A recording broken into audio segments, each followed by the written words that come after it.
वसुदेव सुतं देवं कंस चाणूरमर्दनं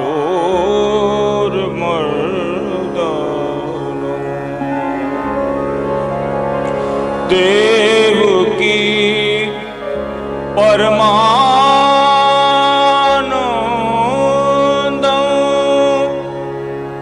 कृष्णं जगद्गुरु कृष्णं वन्दे जगद्गुरु सरगमपद पदनिसा साध पदमपगम रे गम ददप ददपम पम गम रे रे गम पम रे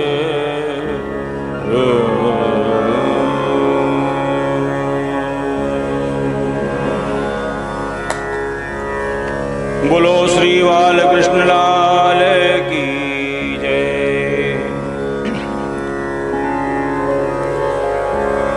अभी तक हमने 15वां अध्याय तक किया, तो आप ऐसे समझिए कि भगवत गीता के अध्याय 18 अध्याय हैं। उन 18 अध्यायों को अगर 3 खंडों में बांटें, पहले से 6वां, 7वें से 12वां और 13 से 18वां, तो हम इसे इस प्रकार समझ सकते हैं कि जैसे अर्जुन का जो मन है, अर्जुन की जो बुद्धि है, वो जिज्ञासु बुद्धि है, उसे ज्ञान की भूख है। बुद्धि को, मन को किसकी भूख होगी? ज्ञान की भूख होगी। और भगवान उसे अपने ज्ञान और भक्ति का भोजन दे रहे हैं, और वो एक 3 कोर्स मील है। तो पहले 6 अध्यायों में भगवान ने उसको स्टार्टर्स दिए, अर्थात सबसे पहले अर्जुन को भूख लगी, विषाद योग हुआ पहले अध्याय में। फिर दूसरे अध्याय से और 6वें अध्याय तक भगवान ने उसको सांख्य योग, कर्म योग और ध्यान योग और ज्ञान योग, इनकी शिक्षा दी, जिससे कि वो आगे का जो एडवांस लेवल है उसे समझने के लिए उसकी ग्राउंड तैयार हो सके। और जब भगवान ने ये उसकी ग्राउंड तैयार कर दी, उसको मजबूत उसकी नींव बना दी, उसको सांख्य योग, कर्म योग, ज्ञान योग, ध्यान योग ये सब दे दिया, तब 7वें अध्याय से और 12वें अध्याय तक पहले भगवान उसको अपना स्वरूप समझाते हैं कि मेरा स्वरूप क्या है। 7वें और 8वें अध्याय में भगवान उसे अपना स्वरूप पहले उसकी थ्योरी समझा रहे हैं, फिर भगवान उसको अपना विभूति योग देते हैं कि इस संसार में किस किस रूप से मैं देखा जा सकता हूँ।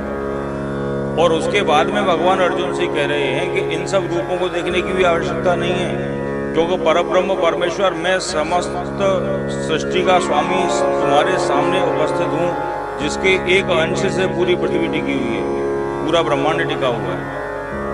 और वो बताने के बाद, थ्योरी बताने के बाद, फिर भगवान 11वें अध्याय में प्रैक्टिकल उसे विश्व रूप दर्शन कराते हैं कि जो मैंने तुझे बताया वो उसे प्रत्यक्ष देख ले।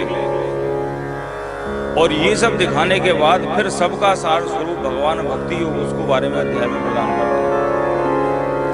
जब भगवान ने उसको भक्ति योग दे दिया तो उसका पेट भर गया। अब उसको ज्ञान की भूख रही नहीं है, लेकिन फिर भी जैसा अपने यहाँ भोजन कराने में होता है कि आपने भोजन किया, मिठाई खाओ, अब स्वीट लो, चॉकलेट लो, लस्सी लो, पान खाओ, तो वो अब सारी जो चीज़ें हैं वो भगवान जो है उसको 13वें अध्याय से और 18वें अध्याय में देंगे, और 18वें अध्याय में उसको लास्ट में अंत में एक पान खिला के उसको पूर्ण करेंगे। तो सारी चीज़ों का सार 18वें अध्याय के जो 5 साल लास्ट के अंतिम श्लोक हैं उनमें आ जाएगा। तो अभी भगवान उसको मिठाई खिला रहे हैं। तो ये वो ज्ञान है जो इस ज्ञान की आधारशिला दूसरे से 6वें अध्याय में पहले से रख दी गई है। उसी ज्ञान को और विस्तृत रूप से और गहन रूप से भगवान प्रस्तुत कर रहे हैं। 13वें अध्याय में भगवान ने उसको क्षेत्र की समझाया है। तो क्षेत्र की क्या है? क्षेत्र जो है ये प्रकृति है, ये शरीर है, जो स्थूल है ये क्षेत्र है, और जो इसका स्वामी है, जो आत्मा है, जो परमेश्वर है, वो क्षेत्रज्ञ है। और जब भगवान ने उसको क्षेत्र समझाया है तो क्षेत्र क्या है? क्षेत्र जो है वो त्रिगुणमयी माया से उत्पन्न है। अर्थात भगवान ने फिर उसको तीनों गुणों का जो योग है वो गुणत्रय विभाग योग 14वें अध्याय में समझाया। फिर 15वें अध्याय में क्या समझाया है कि ये जो तीनों गुण हैं और ये परा और अपरा दोनों जो मायाएं हैं, इन दोनों मायाओं के ऊपर क्या है? तो वो परम पुरुष पुरुषोत्तम मैं हूँ। वो पुरुषोत्तम योग भगवान ने 15वें अध्याय में समझाया। अब 16वें अध्याय में भगवान उसको समझा रहे हैं कि इस संसार में 2 प्रकार की शक्तियां हैं, अर्थात 2 प्रकार के जीव हैं। एक तो जन्म से ही दैवी शक्ति लेके प्रकट हुए हैं, और दूसरे वो जो जन्म से ही आसुरी संपत्ति लेके प्रकट हुए हैं। आप इसको ऐसे भी समझ सकते हैं कि संसार में 2 तरह के लोग हैं, एक पॉजिटिव एनर्जी वाले और एक नेगेटिव एनर्जी वाले। तो ये पॉजिटिव एनर्जी और नेगेटिव एनर्जी के क्या गुण हैं, वो लोग किस प्रकार के हैं, और उन गुणों का क्या फल है, वो क्या प्रयत्न कर सकते हैं और अपने जीवन को किस तरह से आगे बढ़ा सकते हैं, इसका पूरा मनोविज्ञान भगवान ने 16वें अध्याय में दिया है। और इसके बाद में 17वें अध्याय में भगवान 3 प्रकार की जो श्रद्धा है, सतोगुणी, रजोगुणी और तमोगुणी, उससे होने वाले क्या क्या प्रभाव हैं। आपकी श्रद्धा 3 प्रकार से हो सकती है। आप तप, यज्ञ, ज्ञान, दान जो भी आप कर रहे हैं वो 3 प्रकार के भावों से लिप्त होकर कर सकते हैं। तो उनके क्या परिणाम हैं, किस प्रकार के 3 प्रकार के दान होते हैं, 3 प्रकार के तप होते हैं, 3 प्रकार का ज्ञान, ये सब क्या है वो भगवान 17वें अध्याय में बताएंगे। और अंत में 18वें अध्याय में भगवान जो है उसको मोक्ष का रहस्य बताएंगे, मोक्ष संन्यास योग। इस प्रकार से हम 18 अध्याय का कार्यक्रम पूरा करेंगे। रामनवमी से हमने कार्यक्रम चालू किया है और आप लोग काफ़ी नियमित रूप से आ रहे हैं, आपका बहुत बहुत धन्यवाद। ये 2024 का अंतिम आज का सेशन है। तो इस सेशन में हमने 1 से 16 अध्याय कंप्लीट किए। मेरे हिसाब से ये एक अच्छा अपना अचीवमेंट है और उसका धन्यवाद आप लोगों को जाता है। इसके बाद में हमारे 2 अध्याय बचते हैं, एक 17वां अध्याय और एक 18वां अध्याय। ये प्रोजेक्ट हम पूरा करेंगे। तो अभी 16वां अध्याय प्रारंभ करते हैं। ओम परमात्मने नमः। श्री भगवान उवाच अभयं सत्त्वसंशुद्धि ज्ञानयोग व्यवस्थिति दानं दमश्च यज्ञश्च स्वाध्यायस्तप आर्जवम्।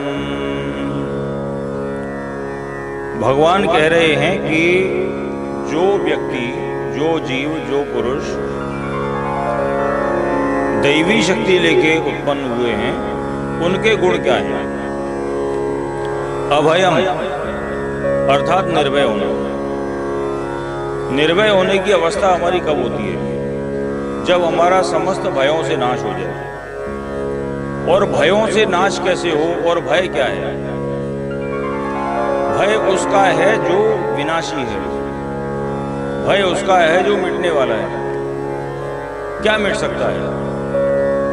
हमारी तन मिट सकता है, धन मिट सकता है, मन में वासनाओं की इच्छाएं हैं जो कभी पूरी नहीं होने वाली हैं, वो कभी खत्म नहीं होने वाली हैं, उनका पूरा न होना, उसका भी भय हो सकता है। मेरी ये इच्छा है पूरी नहीं होगी तो मैं क्या करूँगा? तो ये तन से, मन से और धन से, तीनों से हमें भय हो सकता है।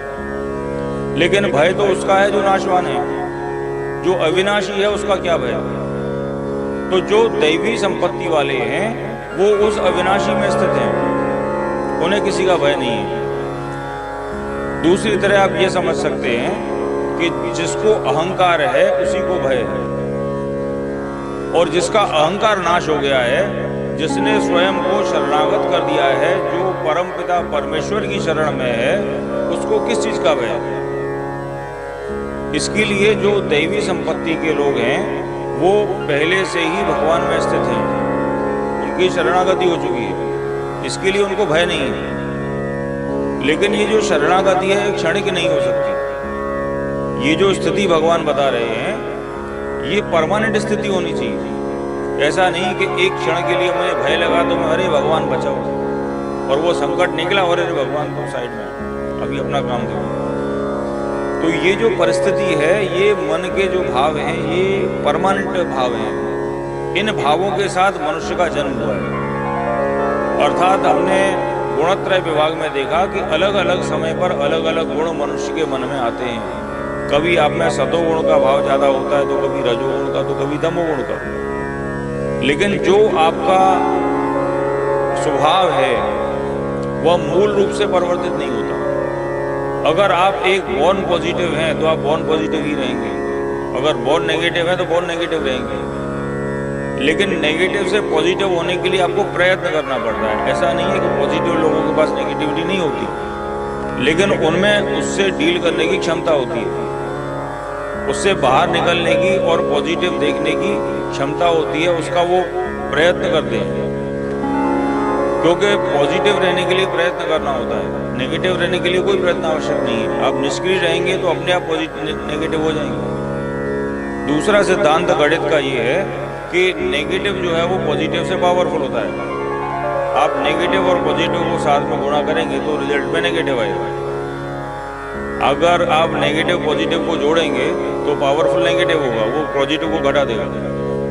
तो ये गणित का भी सिद्धांत है, ये प्रकृति का भी सिद्धांत है कि अगर आप काले रंग पे सफेद रंग डालोगे तो मिलके काला हो जाएगा। तो इसके लिए नेगेटिविटी जो है वो बहुत पावरफुल है, बहुत ही शक्तिवान है, क्योंकि वो आसुरी प्रवृत्ति है और वो दैवी प्रवृत्ति को ढकने की क्षमता रखती है। इसके लिए हमें अपने मन के अंदर जो हमारा दैवी भाव है उसे सदा जागृत रखना है और यत्न से जागृत रखना है।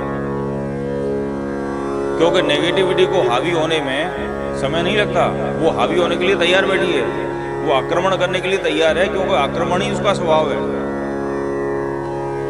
इसके लिए अभयम सत्व संशुद्धि, हमारे मन में सर्वथा भय का अभाव, कभी भी भय नहीं रहना। और भय क्यों नहीं रहना? क्योंकि हमारे मन में शरणागति की स्थिति परमानेंट रूप से बैठ जाए तो हमें सर्वथा भय का अभाव हो जाएगा।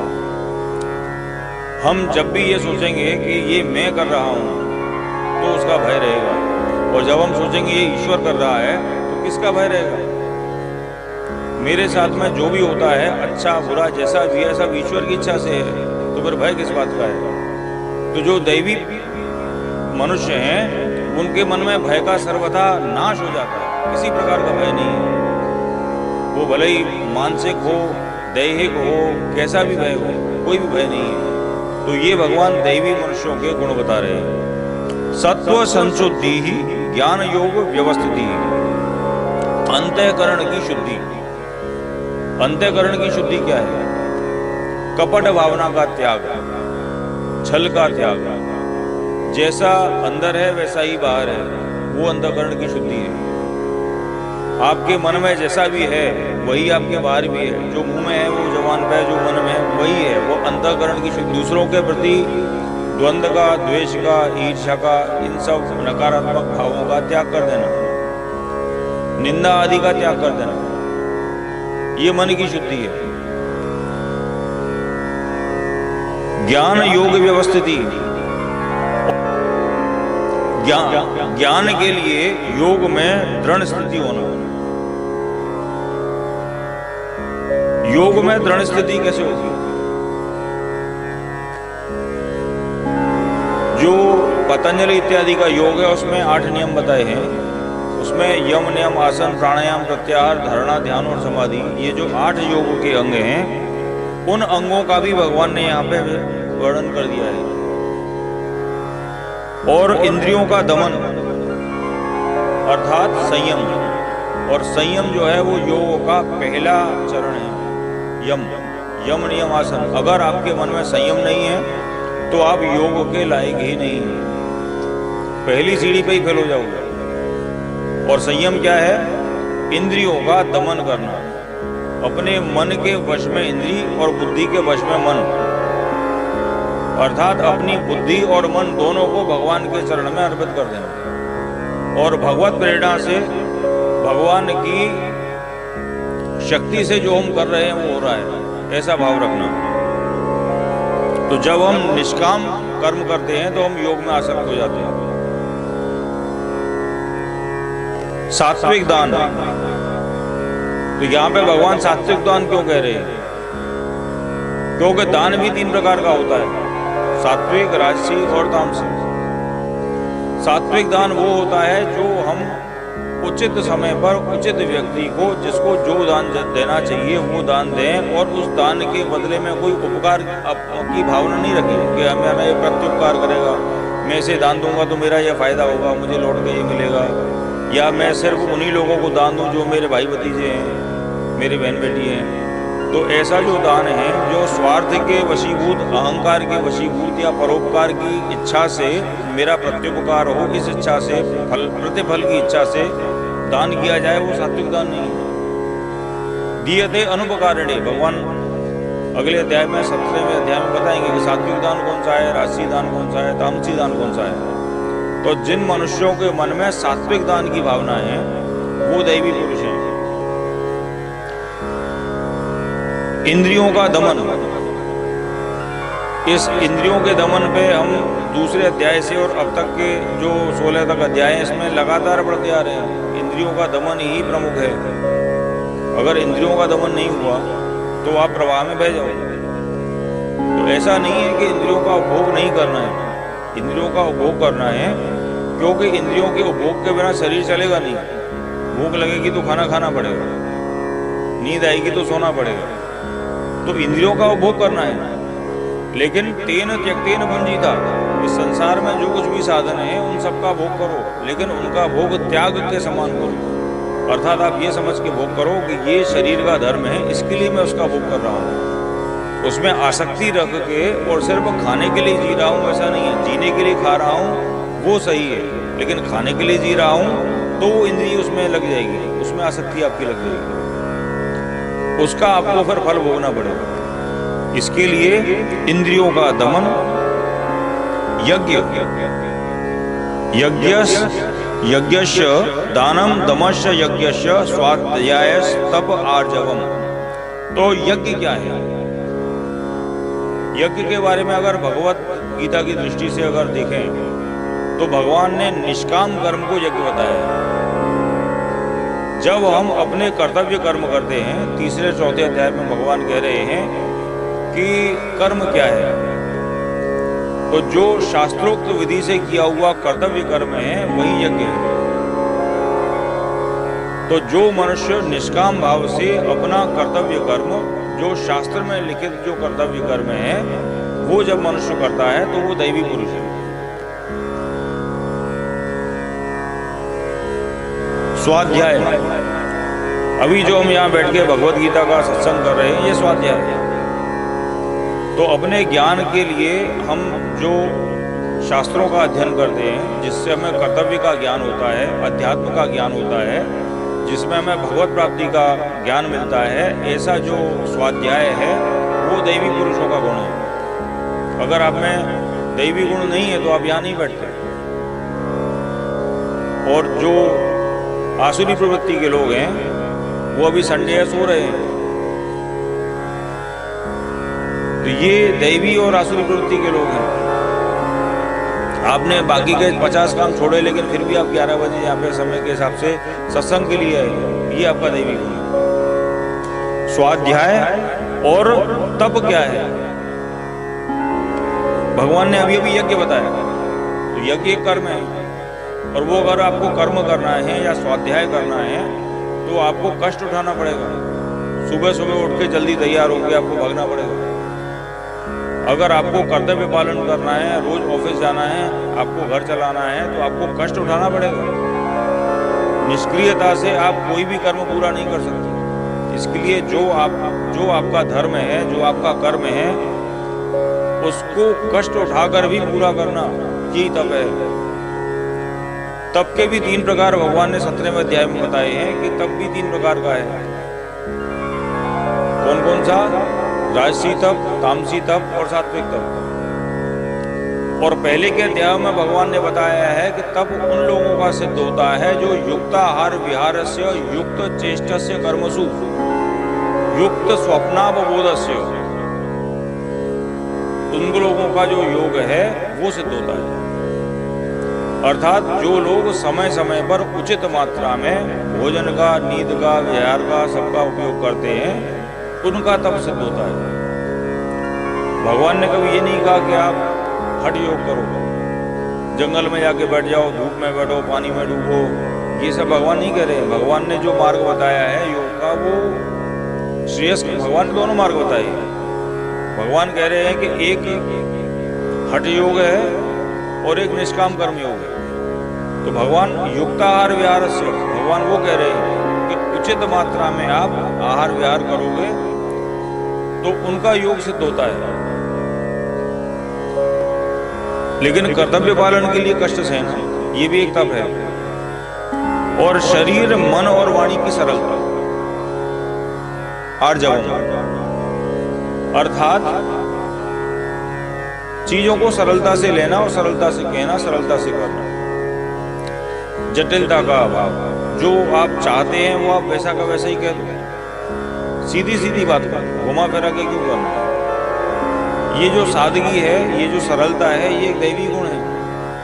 और जो लोग बहुत कॉम्प्लिकेटेड होते हैं, जिनके मन में हमेशा कपट का जाल बुनता रहता है, वो ये सोचते रहते हैं कि मैं इस बात को कैसे कहूँ, उसको कैसे बोलूँ, उससे क्या कहना है, उससे क्या कहना है, सिर्फ इसी में घूमते रहते हैं कि किसको कैसे उल्लू बनाना है, किसको कैसे पटाना है, मेरा स्वार्थ कैसे सिद्ध होगा, मेरा अहंकार कैसे सिद्ध होगा।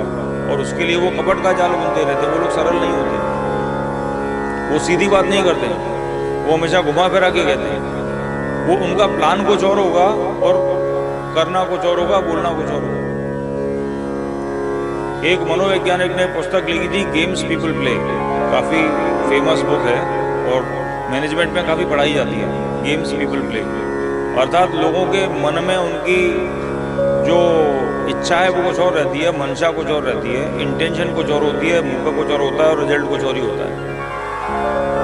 जब लोग आपसे बातचीत करते हैं और अगर आपने थोड़ा सा भी मनोविज्ञान पढ़ा है तो आप उसको एनालाइज कर सकते हैं कि एक जो टॉक होती है वो होती है, अगर कन्वर्सेशन में दो लोग हैं तो तीन अवस्था उनकी हो सकती है, एक एडल्ट, एक पेरेंट और एक चाइल्ड।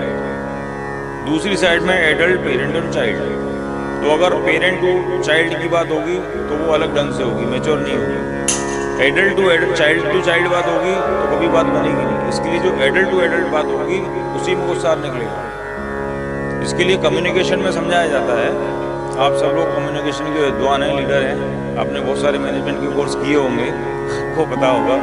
तो ये सरलता जो है, बातचीत की सरलता, मन की सरलता, जो आपको कहना है सीधा मुंह पे बोलो, क्यों घुमा फिरा के बात करनी है। मंशा कुछ और है, चाहता कुछ और हूँ, कहता कुछ और हूँ। ये दैवी लोगों का गुण है। सरलता होना आसान नहीं है, सिंपल होना डिफिकल्ट है और डिफिकल्ट होना सिंपल है। तो ये भगवान दैवी लोगों के गुण बता रहे हैं। और थोड़ा आगे चलते हैं।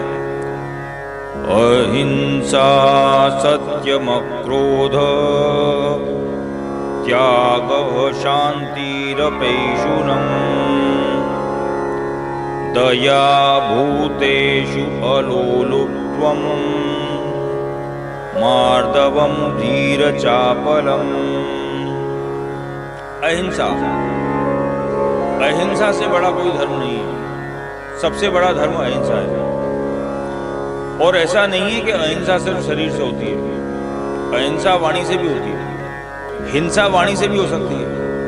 हम कभी कभी अपने शब्दों को इतने घातक तरीके से प्रयोग कर सकते हैं कि उससे होने वाला जो घाव है वो शरीर की हिंसा से भी ज़्यादा गहरा घाव दे सकता है। इसके लिए मन, क्रम, वचन से अहिंसा का पालन करना, ये एक दैवी गुण है। जो लोग हिंसा कर रहे हैं वो आसुरी प्रवृत्ति के लोग हैं। अपने भोजन के लिए, स्वाद के लिए या और किसी अपनी कामना के लिए जीवों की हत्या कर देना, ये कोई दैवी काम नहीं है। लोग बलि भी चढ़ाते हैं, वो आसुरी प्रवृत्ति वाले लोग, दैवी स्वभाव वाले लोग नहीं हैं। अहिंसा सत्यम क्रोध, अहिंसा के बाद में सत्य। सत्य अहिंसा के पहले नहीं आया, अहिंसा के बाद में सत्य आया। और सबसे बड़ा सवाल यह है कि सत्य क्या है। भगवान कह रहे हैं कि सत्य का आचरण करो, लेकिन सत्य है क्या? और इसको ढूंढने के लिए जो निकला वही संत हो गया। जो सत्य की खोज में निकला वो वापस संसार में लौट के नहीं आया, तो उसे पता चल गया कि संसार असत्य है।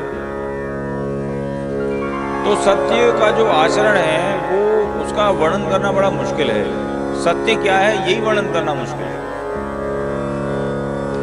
क्योंकि हमें वो सत्य पता है जो हमारी क्षमता में है, जो हमारे ज्ञान में है। लेकिन सत्य अनंत है।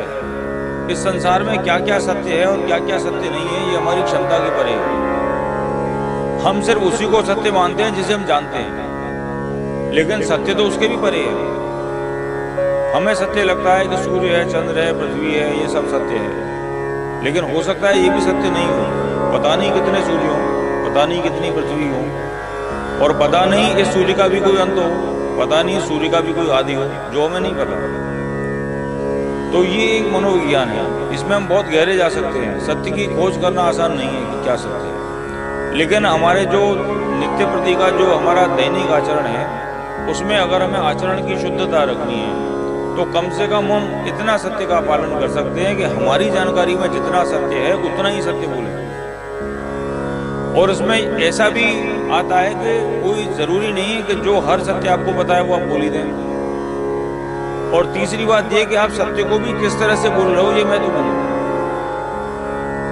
तो एक जगह शास्त्र में, नीति शास्त्र में कहते हैं कि सत्यम ब्रूयात प्रियम ब्रूयात न ब्रूयात सत्यम अप्रियम। आप सत्य बोलिए लेकिन सत्य को भी प्रिय वचनों में बोलिए। यानी अगर आप कोई काना मिलता है तो बोलता है तू तो काना है, ऐसा बोलना आवश्यक नहीं है। क्यों कहना चाहिए आपको? कोई सत्य है और अगर अप्रिय सत्य है तो आपको उसको अप्रिय सत्य को उससे क्यों कहना चाहिए? क्या आवश्यकता है? सत्यम ब्रूयात प्रियम ब्रूयात। आप सत्य भी अगर बोलना आवश्यक तो बोलिए, लेकिन उसको प्रिय भाषा में बोलिए। और न ब्रूयात सत्यम अप्रियम, जो अप्रिय सत्य है वो आपको क्यों बोलना है? अगर किसी के साथ कोई गलत चीज हुई है तो उसके मुंह पे जाके वो बोल देना आवश्यक है क्या? किसी की लड़की भाग जाती है, आप उससे जाके बोला अरे तेरी लड़की भाग गई थी, क्या हुआ? पूछना आवश्यक है क्या? वो सत्य भले ही सत्य हो, लेकिन क्यों आपको पूछना है? तो ये सत्य का भी आचरण बहुत सोच समझ के करना चाहिए। सत्य बोलना धर्म है, इसका मतलब ये नहीं कोई भी सत्य बोल देंगे और किसी से भी बोल देंगे और किसी भी परिस्थिति में बोल देंगे, किसी भी तरह से बोल देंगे। सत्य का आचरण करने के लिए भी संयम आवश्यक है, क्योंकि हमें ये भी ध्यान रखना चाहिए कि कोई आवश्यक नहीं है कि जो हमें पता है वो सत्य ही हो। हम इस बात की गारंटी कैसे दे दें? जो हमारी जानकारी में है वही तो हम कह सकते हैं। इसके लिए हम चार्टर्ड अकाउंटेंट लोग जब अपनी रिपोर्ट इशू करते हैं तो उसमें पहला स्टेटमेंट होता है to the best of my information. जितना मुझे ज्ञात है, जितने एविडेंस मेरे पास हैं, सिर्फ उसके बेसिस पे मेरी रिपोर्ट है। अगर कोई ऐसा फैक्ट है जो मुझे नहीं बताया गया, जो मुझे नहीं पता है, तो उसकी गारंटी मैं नहीं लेता हूँ। मैं उसी चीज को ट्रू एंड फेयर सर्टिफाई कर सकता हूँ जो मुझे बताया गया। The audit is conducted based on the information and explanation provided to us, to the best of our information and belief, isn't it, Praveen भाई? तो इसके लिए सत्य भी उतना ही बोलना है जितना आवश्यक हो, जो प्रिय हो और जितना हमें जानकारी हो, कुछ डिस्क्लेमर के साथ। हो सकता है उसके आगे भी कोई सत्य हो, मुझे नहीं पता। तो ये दैवी गुण है, सत्य का आचरण भी दैवी गुण है, लेकिन संयम के साथ करना है। अहिंसा सत्यम अक्रोध, क्रोध का न आना। अच्छा, भगवान ने दूसरे अध्याय में क्रोध का मूल कारण क्या बताया? क्रोध का जो मूल कारण है वो है कामना की पूर्ति न होना। जब हमारे मन में अनेकों कामना हो, या वो कामनाओं का भी जन्म जो होता है वो अहंकार से होता है। जब मैं ये समझता हूँ कि ये मैं कर रहा हूँ, मुझे ये करना है, मुझे ये खाना है, मुझे ये जाना है, तब कामनाएं उत्पन्न होती हैं। और जब कामना की पूर्ति नहीं होती तो क्रोध उत्पन्न होता है। और आगे भगवान ने अंतिम श्लोकों में कहा है कि ये काम, क्रोध और लोभ, ये तीनों नरक के द्वार हैं। जो दैवी पुरुष हैं वो इन तीनों से दूर रहते हैं। तो कामना की पूर्ति न होने पर क्रोध न आना, ये दैवी गुण है। अगर आप ये सोच लो अच्छा ठीक है, नहीं हुआ कोई बात नहीं, जो प्रभु की इच्छा, ये अगर आपकी भावना है तो ये दैवी गुण है। और अगर ये पूरा नहीं हुआ, आपकी इच्छा पूरी नहीं हुई और आपको क्रोध आ गया, तो ये तामसी गुण है, ये आसुरी गुण है। त्याग शांतिरपैशुनम। त्याग क्या है? कामनाओं का त्याग। जब आप कामनाओं का त्याग कर देंगे तो क्रोध क्यों आएगा? तो ये कामनाओं का त्याग करना अर्थात कर्म के फल की आसक्ति को छोड़ देना, ये भी दैवी गुण है। शांति कैसे मिलेगी? शांति तब मिलेगी जब आपकी कामनाएं शांत हो गई हैं, आपके द्वंद्व शांत हो गए। भगवान ने दूसरे अध्याय में कहा था आपूर्यमाणम अचल प्रतिष्ठम समुद्रमाप प्रवशन्ति यद्वत् तद्वत् कामा यम प्रवशन्ति सर्वे स शांतिमाप्नोति न कामकामी। जिस प्रकार समुद्र में सारी नदियां बिना हलचल किए समा जाती हैं, उसी प्रकार समस्त कामनाएं जिस मनुष्य के अंदर मन में बिना का हलचल किए समा जाती हैं, उस मनुष्य को शांति प्राप्त होती है। तो जब आपकी समस्त कामनाएं शांत हो जाएं, जब आपकी फल की इच्छा निष्काम हो जाए, तब आपको शांति मिलेगी। निर्द्वंदो नित्य सत्वस्थो निर्योगक्षेमात्मा। जब मनुष्य के समस्त द्वंद्व समाप्त हो जाते हैं, जब उसके राग द्वेष इत्यादि मन के द्वंद्व समाप्त हो जाए, तब उसको शांति प्राप्त हो जाती है। जब मनुष्य समत्व योग में स्थापित हो जाता है, उदासीन हो जाता है, तब उसको शांति प्राप्त हो जाती है। और ये जो गुण है ये दैवी गुण है। प्रयत्न करने से ही आ सकता है, या तो जन्म से आ सकता है, भगवत कृपा से आ सकता है।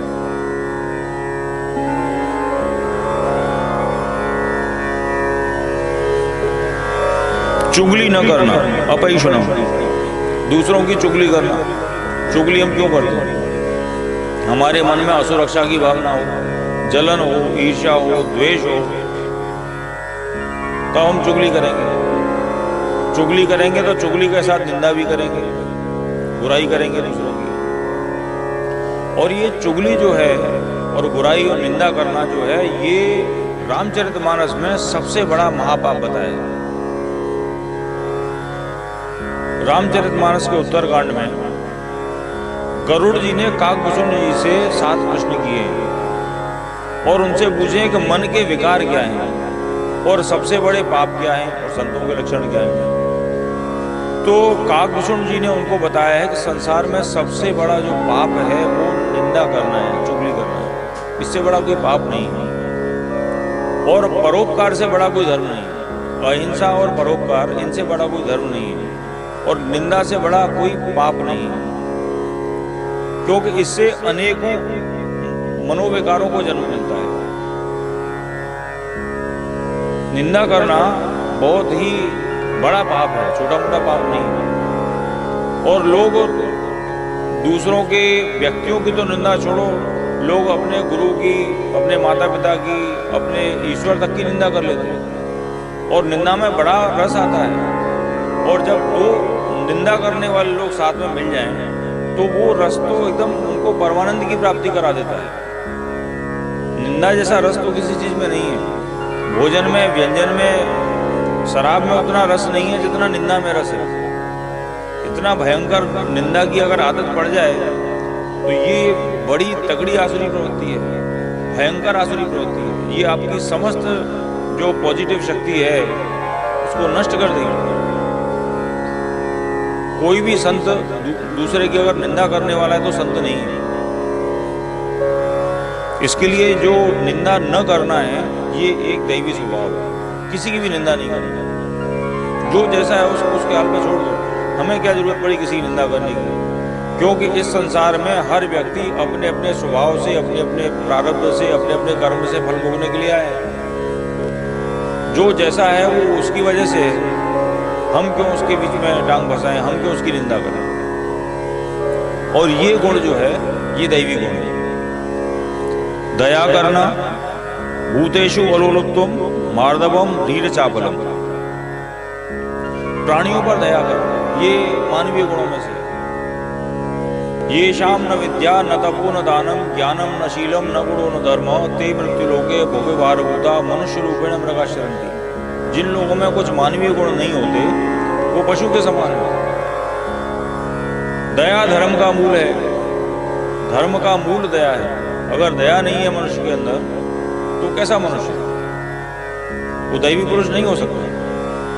जीवों पर दया करना भगवान का परम गुण है और जो भगवान का गुण है, जो परमात्मा का गुण है, वो गुण आत्मा में भी होना चाहिए। क्यों नहीं होना चाहिए? जो दैवी आत्मा है उनमें ये भगवान का गुण निश्चित रूप से रहता है, जीवों पर दया करना। भूतेषु अलोलुप्तम, ये भूतेषु क्या है? ये जो पंच महाभूत हैं और उनकी पंच तन्मात्राएं हैं और उनकी जो 5 विषय हैं, ये पंच महाभूतों के जो 5 विषय हैं, ये भूतेषु अलोलुप्तम। उन विषयों से रहित होना, उनके विषयों की, भोग की जो लालसा है उसका त्याग कर देना, ये है भूतेषु अलोलुप्तम।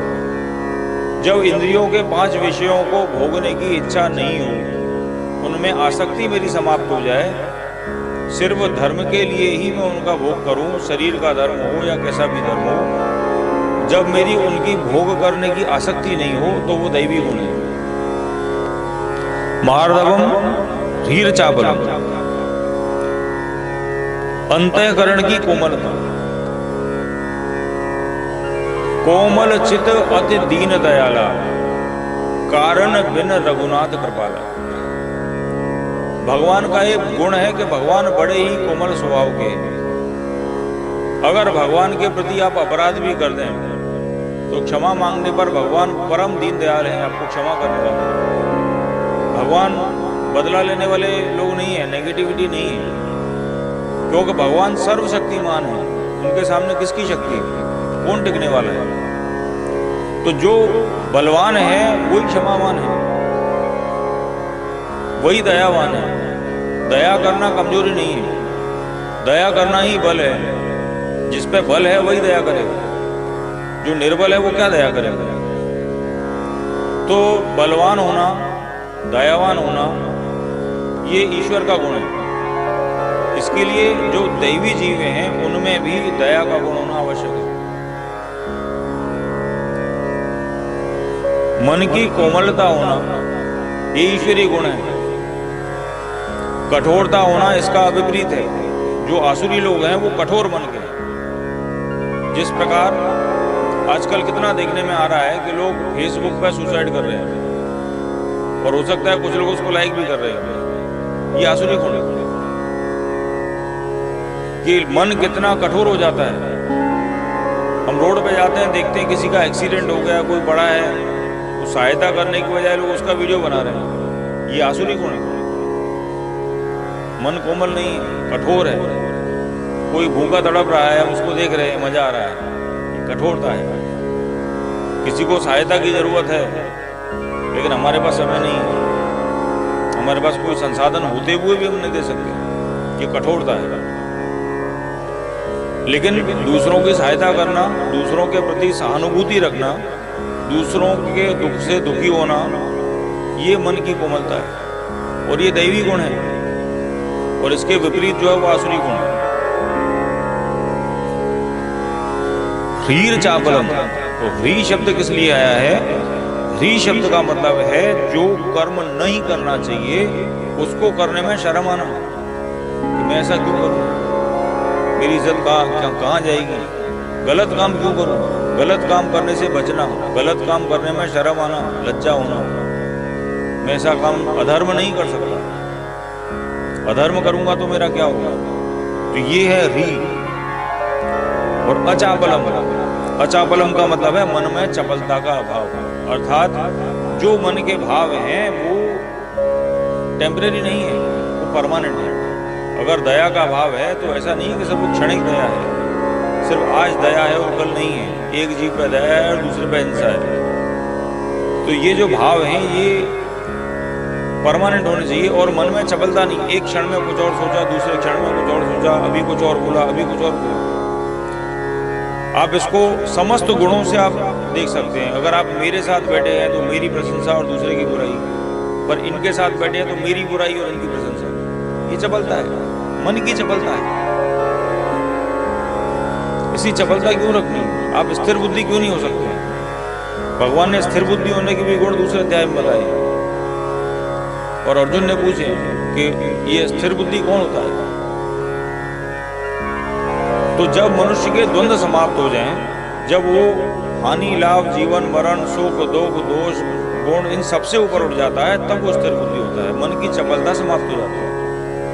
मन को स्थिर रखना चाहिए, जैसा एक स्वभाव में स्थित हो जाए वैसा रखना चाहिए। बार बार चीजें बदलना, बार बार अभी कुछ और बोलूं, अभी कुछ और बोलूं, अभी तो मुझे ये करना था, नहीं अभी ये नहीं करना, अभी वो करना है, तो ऐसे आदमी की क्या क्रेडिबिलिटी है? कौन उस पर विश्वास करेगा? ये दैवी गुण नहीं है। दैवी गुण ये है कि एक बार जो मुंह से निकल दिया बस वो फाइनल है। रघुकुल रीत सदा चले आई, प्राण जाए पर वचन न जाई। ये दैवी गुण है। एक बार जो प्रॉमिस कर दिया उसे पूरा करना है। जुबान का पक्का होना है, आचरण का पक्का होना है। मन की चपलता नहीं है कि अवसर के हिसाब से हम बदल गए, व्यक्ति और संयोग और कॉन्टेक्स्ट के हिसाब से बदल गए। कभी कुछ आ रहा है, बोला था तो क्या हो गया, अभी ये कर लेंगे। नहीं, आपकी कोई क्रेडिबिलिटी नहीं रहेगी। आप दैवी पुरुष नहीं है, आसुरी पुरुष है। आसुरी पुरुष कैसे होते हैं कि आपको वचन देंगे और फिर नहीं निभाएंगे, क्षण क्षण में बदल जाएंगे। वो माया भी है, आप उन पर भरोसा नहीं कर सकते। जिनका मन चपल है उन पे आप कभी भरोसा कर ही नहीं सकते। वो उस जल के समान है कि जिस पात्र में जाएंगे उसी का आकार ले लेंगे। उनका स्वयं का कोई आकार है ही नहीं, स्वयं का कोई अस्तित्व ही नहीं है। वो देश काल वातावरण परिस्थिति के अनुसार बदल जाएंगे। उन पे आप कभी भरोसा नहीं कर सकते। ये आसुरी गुण है। आसुरी प्रवृत्ति के जो लोग हैं उनका मन चंचल है। लेकिन जो दैवी प्रकृति के मनुष्य हैं उनका मन चंचल नहीं है, वो स्थिर हैं, स्थिति प्रज्ञ है। स्थिति प्रज्ञ का भाषा समाधिस्थ से केशव। भगवान ने दूसरे, ये अर्जुन ने पूछा है भगवान से दूसरे अध्याय में, स्थिति प्रज्ञ का भाषा समाधिस्थ के स्थिति धीम किम प्रवासित किमासित ब्रजेत किम। जो धैर्यवान मनुष्य है, जो स्थिति प्रज्ञ है, वो किस प्रकार बैठता है, उठता है, किस प्रकार के आचरण करता है, किस तरह से बोलता है, किस तरह से व्यवहार करता है। तो भगवान ने वहां भी बताया था और भगवान यहाँ फिर से उन्हीं दैवी पुरुषों के गुण बता रहे हैं कि जो स्थिति प्रज्ञ मनुष्य हैं वो कैसे हैं। जो दैवी गुणों से संपन्न है। तो ये भगवान ने 26 गुण बताए हैं दैवी लोगों को। अगले एक श्लोक में और भगवान दैवी गुण बता रहे हैं। तेज क्षमा धृति शौचम अद्रोहो नातिमानिता भवन्ति संपदं दैवीम् अभिजातस्य भारत। तेज क्षमा धृति शौचम। तेज का मतलब है प्रभावशाली होना। अगर आप किसी मीटिंग में जाते हैं तो आपसे लोग प्रभावित हो जाते हैं, वो तेज है। जिस प्रकार नवमंडल में सूर्य तेजवान है और सूर्य के प्रकाश से बाकी का तारामंडल छुप जाता है, वो वहां पे उपस्थित होते हुए भी नजर नहीं आता, वो तेज है। और वो तेज दैवी पुरुषों में होता है। आप जहां जाएंगे आपके तेज से लोग प्रभावित हो जाएंगे। आपके जो अंदर जो डिवाइन एनर्जी है वो लोगों को दिखेगी, आपके चेहरे पे वो प्रकाश दिखेगा। आपकी जो अंदर की पॉजिटिविटी है लोगों को सामने चेहरे पे दिखेगी। जब भी आप किसी से मिलेंगे 5-10 मिनट की मुलाकात में आपको उसकी वाइब्स पता चल जाएंगी, ये बंदा नेगेटिव है कि पॉजिटिव है। तो ये तेज है, लोगों को आपका इंटरेक्शन से पता चल जाएगा कि ये बंदा काम करने लायक है कि नहीं, इसके साथ मैं काम करूं कि नहीं करूं, इस पर भरोसा करूं कि नहीं करूं। ये आपकी प्रतिभा है, ये आपका तेज है। क्षमा, अगर कोई आपके सामने अपराध कर दे आप उसको क्षमा करने की क्षमता रखते हो। धृति यानी धैर्य धारण करना। अगर कोई विपत्ति आप पे आ जाती है तो आप घबरा नहीं जाते। संपत्ति और विपत्ति ये दोनों आना जीवन का धर्म है। उदेति सविता ताम्र ताम्र एवास्तमेति च संपत्तौ च विपत्तौ च महताम एक रूपता।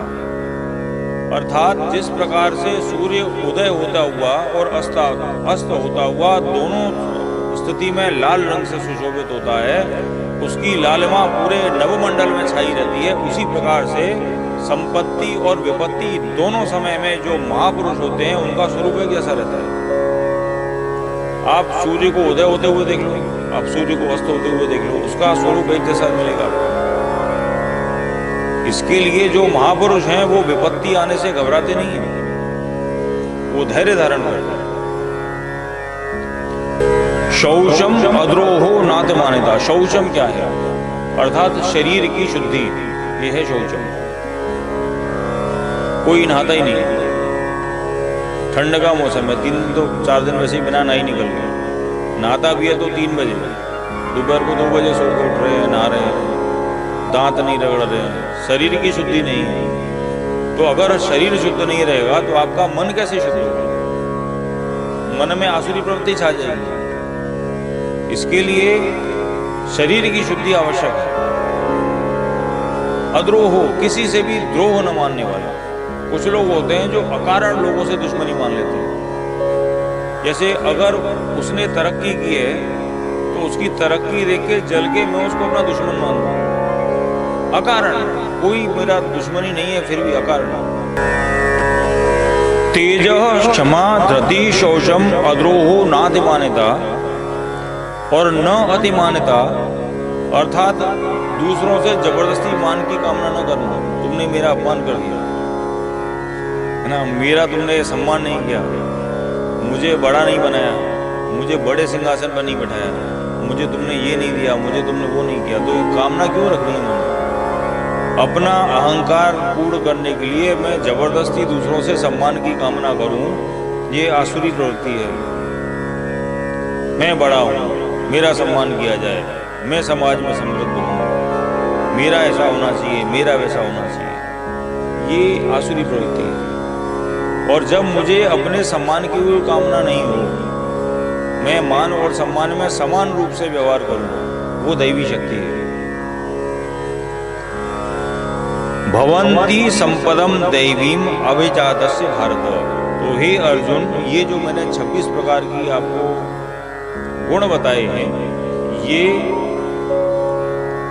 दैवी है, ये दैवी गुण है, ये दैवी संपदा है, दैवी मनुष्यों के लक्षण है। अब आप ये देखिए कि यहाँ पे एक तरफ भगवान कह रहे हैं कि दैवी शक्ति, दैवी संपत्तियों में क्या है? अहिंसा है, अद्रोह है, यानी आपको किसी से द्रोह नहीं करना है, किसी से दुश्मनी नहीं करनी है, आपको अहिंसा करनी है। दूसरी तरफ भगवान अर्जुन से कह रहे हैं कि तू उठ खड़ा हो, युद्ध कर। अच्छा, युद्ध में क्या अहिंसा होती है? युद्ध में क्रोध नहीं होता? कि युद्ध में आपको मान नहीं चाहिए, कि युद्ध में आपको द्रोह नहीं चाहिए, कि दुश्मनी नहीं, क्या नहीं चाहिए? तो फिर भगवान उससे युद्ध करने के लिए क्यों कह रहे हैं?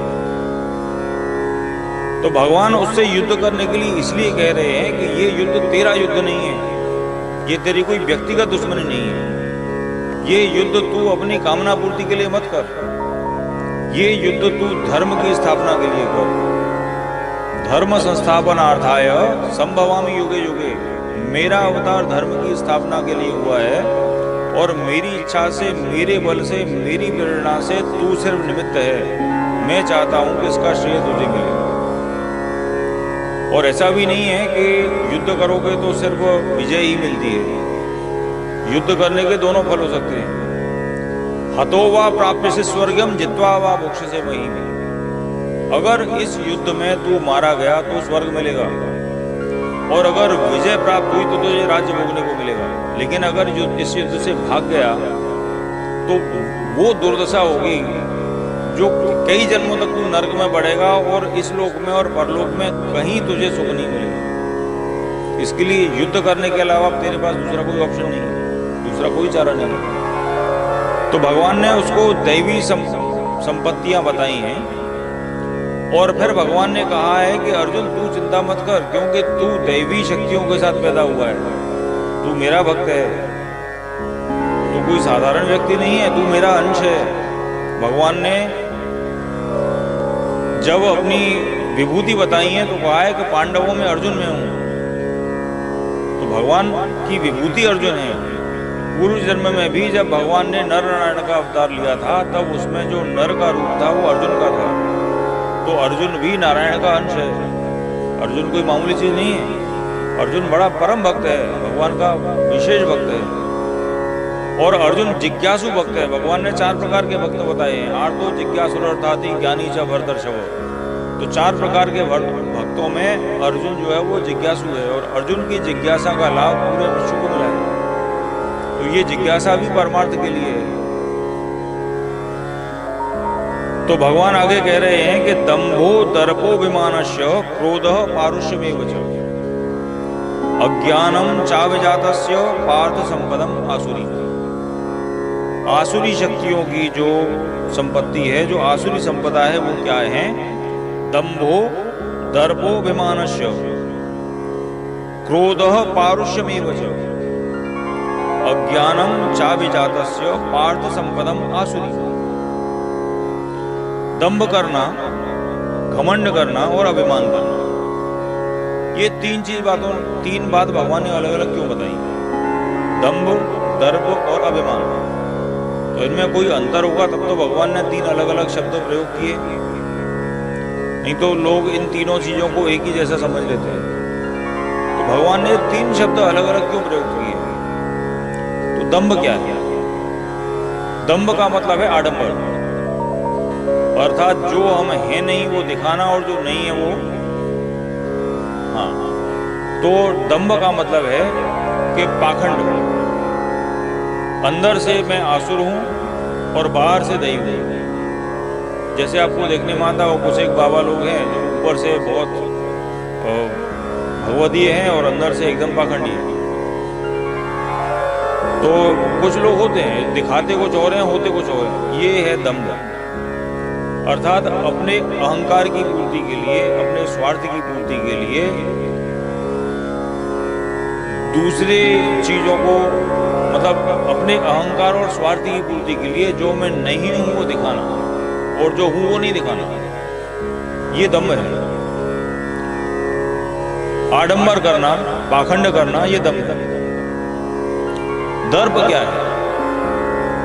जो संसाधन मेरे पास हैं उन संसाधनों का घमंड करना।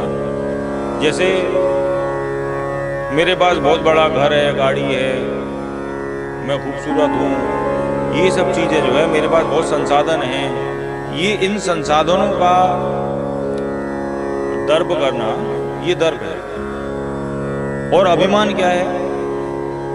मैं ब्राह्मण हूँ, मैं उच्च कुल में पैदा हुआ हूँ, मैं ज्ञानी हूँ, दूसरों से श्रेष्ठ हूँ, ये अभिमान है।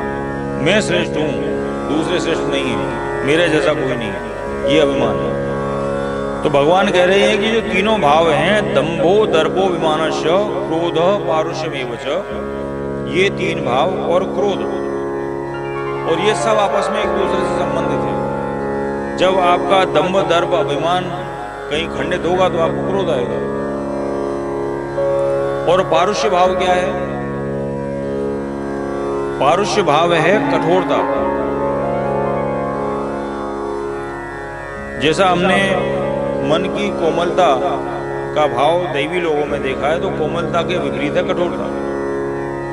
मतलब किसी पे कुछ भी पड़ जाए, मतलब दूसरे का लाख रुपए का नुकसान हो जाए लेकिन मेरा 1 रुपए का नुकसान नहीं होना चाहिए, और मैं अपने 1 रुपए के फायदे के लिए, कोई मरता है तो मर जाए, मेरा 1 रुपए का फायदा हो जाना चाहिए, कठोरता।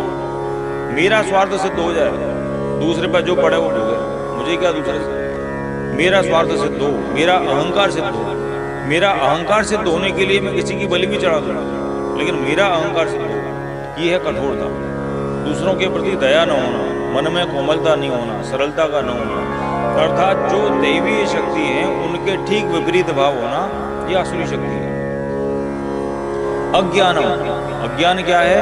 अविवेक होना, विवेक का न होना, जो सत्य है वो न जानना और जो असत्य है उसी को सत्य समझना।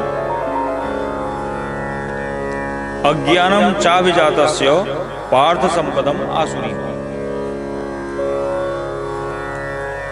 तो हे प्रथानंदन, दंभ करना, घमंड करना, अभिमान करना, क्रोध करना और कठोरता रखना और अविवेक का होना, ये सभी आसुरी संपदा के प्राप्त हुए मनुष्य के लक्षण हैं। दैवी संपद विमोक्षाय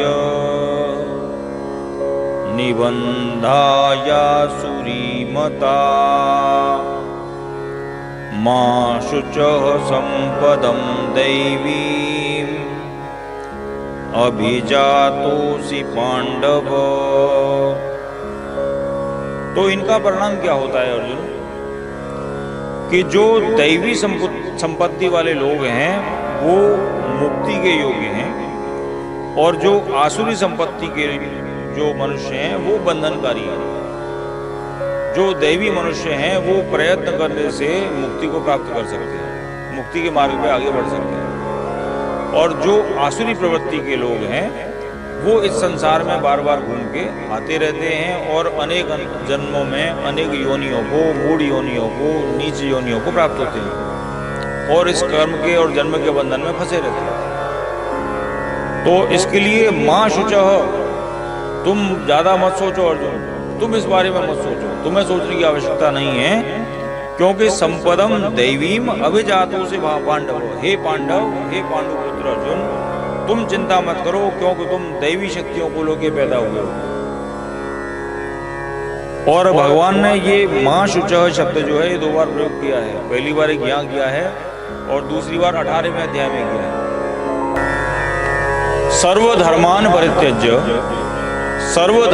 परित्यज्य माम एकम शरणम व्रज अहम त्वाम सर्व पापेभ्यो मोक्षयिष्यामि मां शुचः। मां शुचः का मतलब है तुम मत सोचो, सोचो मत। सर्वधर्मान परित्यज्य, समस्त धर्मों को छोड़ो। जितना भी ज्ञान मैंने तुम्हें अभी तक दिया है उस सब ज्ञान को भूल जाओ, सारे धर्मों को छोड़ दो, सब ज्ञान को छोड़ दो। सर्वधर्मान परित्यज्य माम एकम शरणम व्रज, सिर्फ मुझ एक अकेले की शरण में आ जाओ। अनन्य भक्ति से मेरी शरण में आ जाओ, सबको भूल जा, सारा ज्ञान भूल जा, सारे कर्म भूल जा, सब कुछ भूल जा, सिर्फ मुझ एक अकेले की शरण में आ जा। सर्वधर्मान परित्यज्य माम एकम शरणम व्रज, अहम मैं स्वयं अहम त्वाम सर्व पापेभ्यो मोक्षयिष्यामि मा शुचौ, मैं स्वयं तुम्हें समस्त पापों से मुक्त करके मोक्ष को प्रदान करूंगा, ये मैं तुम्हें वचन देता हूँ। लेकिन इस वचन की सिर्फ और सिर्फ एक ही कंडीशन है कि तुम अकेले मेरी शरण में आ जाओ। अगर तुम मेरी शरण में आते हो तो मैं तुम्हें वचन देता हूं अर्जुन, मैं तुम्हें समस्त पापों से मुक्त करके तुम्हें मोक्ष प्रदान करूंगा और तू चिंता मत कर। वही भगवान यहाँ कह रहे हैं कि अर्जुन तू चिंता मत कर। ये भगवान ने 2 बार कहा है अर्जुन तू चिंता मत कर, क्योंकि तू तो पहले से ही दैवी शक्ति लेके प्राप्त हुआ है और दैवी शक्ति जो है वही मोक्ष के रास्ते में जाती है। और अगर तू मुझ में स्थित होता है, मेरी शरण में आता है, तो मैं तुझे मोक्ष प्रदान करूंगा, ये वचन मैं तुझे देता हूँ। आज का सत्संग यहीं रखते हैं। बोलो श्री बालकृष्ण लाल की जय। दृढ़ इन चरणन केरो भरोसो, दृढ़ इन चरणन केरो। श्री वल्लभ नख चंद्र छटा बिना, श्री वल्लभ नख चंद्र छटा बिना, सब जग माही अंधेरो भरोसो, दृढ़ इन चरणन के साधन और नाहिया कले में, जासो होत निबेरो। सूर कहा कहे द्विविध आदरो, सूर कहा कहे द्विविध आदरो, बिना मोल को चेरो भरोसो, दृढ़ इन चरणन केरो। बोलो श्री बालकृष्ण लाल